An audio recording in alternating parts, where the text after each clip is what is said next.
Hello guys, good morning. Dito pa rin tayo sa dati. Ito tuloy ko na. Bali, nagawa ko na rin yung iba. Ito, panglas na rin to. In the quiet of the night, stars shine so bright. A gentle breeze whispers our story in flight. I'll set the scene for this tale so right. Ayun na nga guys, yung hindi ko natapos. Kaya ngayon ko itutuloy. Ginawan ko talaga ng paraan para ma-video kung paano ko gawin yung paglagay ng spear box. Ayan, umpisa na tayo. Doon tayo mag-umpisa.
Ayan na siya guys, oh. Yan. Nangitim yan, sinunog ko para marigin ang lock. Yan, sinunog ko yan. Itim, agyo lang yan guys. Yan, oh. Yan.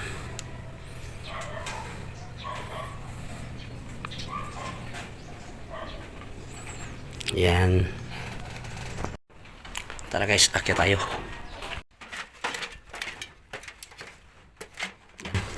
Ito na yung ating screw box. Yan. Yan. Bali, tatlo ang linya dyan. Tatlong PVC ang bubaba sa panel. Ito, abang sa aircon. At saka itong isang linyang ito. Yan, para sa CR yan. At saka yung ilaw sa labas. Tapos ito, kung saan man dito ang gagamitin nating linya ng water pump or sa ilaw, pwede. Yan, dalawa yan. Yan. Itong linya natin ng ilaw dito, wala tayong mapadaanan, ay dyan lang talaga. Hindi naman tayo pwede mapadaan dyan. Dyan. Kaya dito siya dumaan. Yan. May water pump tayong ilalagay dito. Ito na lang gagawin natin linya. Yan, ito yung sa ilaw. Ayan. Bali tatlong tubo ang bumaba sa panel. Yan. Andoon yung sa aircon. Yun. Yun. Lipat tayo dyan. Yan, ito na yung papunta sa switch. At ito yung papunta na sa ilaw. At ito yung nagdiretso sa water pump din yan. Lumusot siya doon. Yan. At ito sa ilaw yan, papunta dyan sa may junction box. Yan, ito na yung junction box. Ito yung bumaba sa switch. At dito tayo maglalagay ng sa linya ng ilaw. Yan, dyan. At nagdiretso pa tayo doon. Yan. Hanggang doon sa junction box. At yan na yung junction box. Yang tubong yan pababa sa switch yan. At dito tayo maglalagay ng linya ng ilaw dito sa kwarto. At ito, papunta dito sa isang switch na naman. Yan. Yan, ito. Naglagay din tayo ng junction box dito. Ito yung bumaba sa switch. Yan. Dito, maglalagay tayo ng lalagyan ng ilaw. Yun. At saka dito. Yan, dyan din. Maglalagay din tayo ng linya dyan. Yan. Yun na yung sa aircon guys. Yan. Kapunta yan dyan. At ito yung linya. Sa ilaw pa rin yan. Papunta doon sa may CR at sa labas. At ito na yung junction box dito sa may CR. At yung pag na bumaba para sa switch dito sa CR. Dito tayo magpapadaan. Buksan natin. Yan. At saka nagdiretso tayo doon. Yun. Yan na. Yan, yung nagbabang PVC yan para yan sa switch diretso yan. At yung ilaw, yan o. Yan. Para sa labas yan. Yan o. Yan. Dito na ulit tayo sa pangalawang unit. Okay tayo. Yan. Ito na yung kanyang screw box. Bali na iba lang ang design natin dito kasi duman itong sa linya ng water pump. Yan. Yan yung linya ng water pump. Diretso yan. Ito. Yan. Papunta doon. Yun, lusot na naman pa at magdadala naman siya ng screw box. Tapos, yan, ito yung pa punta sa CR at sa ilaw sa labas. Ayan, ang abang sa aircon. Yun. Tapos ito sa ilaw. Siya doon. Yun. Yan. Yan yung abang pababa sa switch. Ito yung sa water pump. Yan. Ito yung sa linya ng ilaw. Punta dyan sa junction box. At ito yung para sa linya ng ilaw. Yan.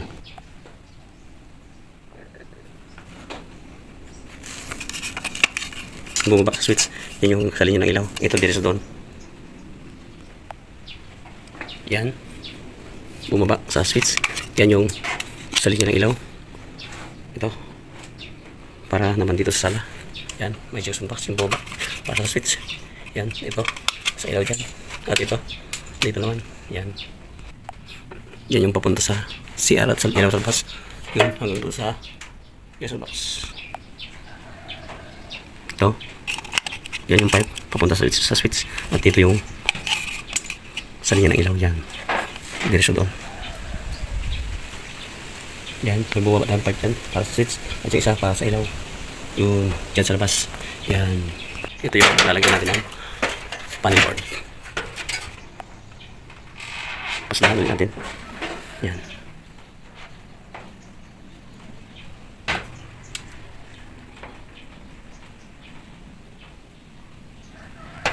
Ito yung sa pangalawang unit.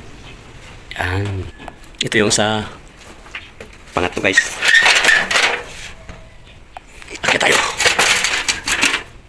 Ito yung screw box. May tatlong buba. Yan. Nangitim lang sinurog ko. Ito yung galing sa doon sa unang unit sa para sa water pump. Yan. Ito yung papunta sa CR at saka sa ilaw sa labas. Yun. Ito na yung square box. Yan, may tatlong abang tayo. Yan. Tapos, yan yung abang sa aircon. Tapos, ito yung sa water pump galing sa unit. Unang unit. Tsaka ito papunta sa CR. Yun. At saka sa ilaw sa labas. Tsaka ito yung linya ng water pump. Linya ng ilaw. Pumunta siya sa junction box. Yun. Yan. Yung sa switch. Sa water pump. Yun. Lumusot doon.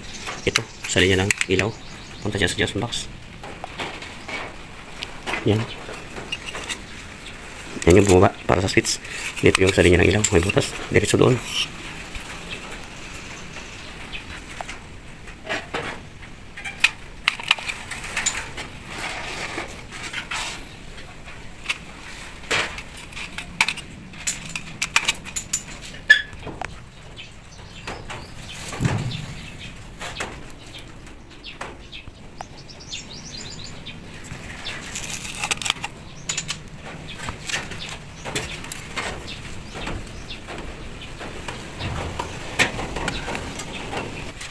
Ito yung lalagyan niya ng panel board.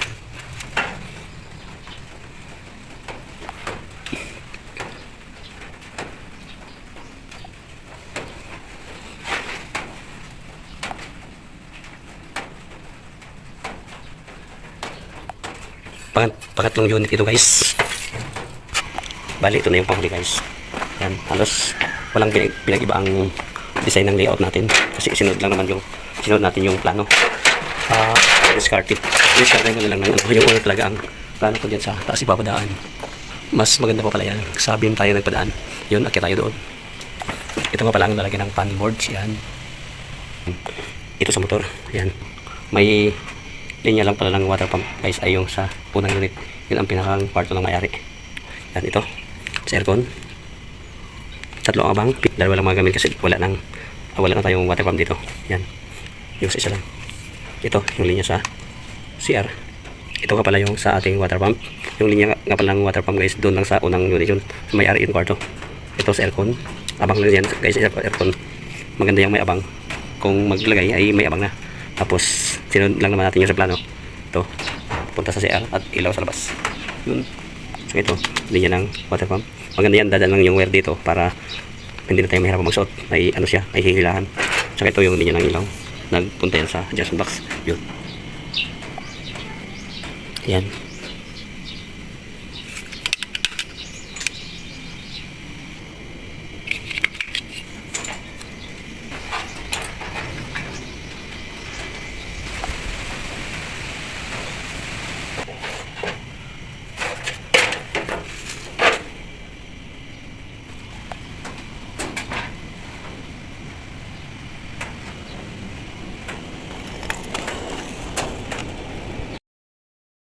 O ayan guys, tapos na. Bali sa susunod, mag-wiring na tayo guys. See you guys. At kung nagustuhan nyo aking mga ginawa, please like, subscribe, at i-hit na rin ang notification bell para updated kayo sa aking mga video. See you guys. Bye bye. God bless.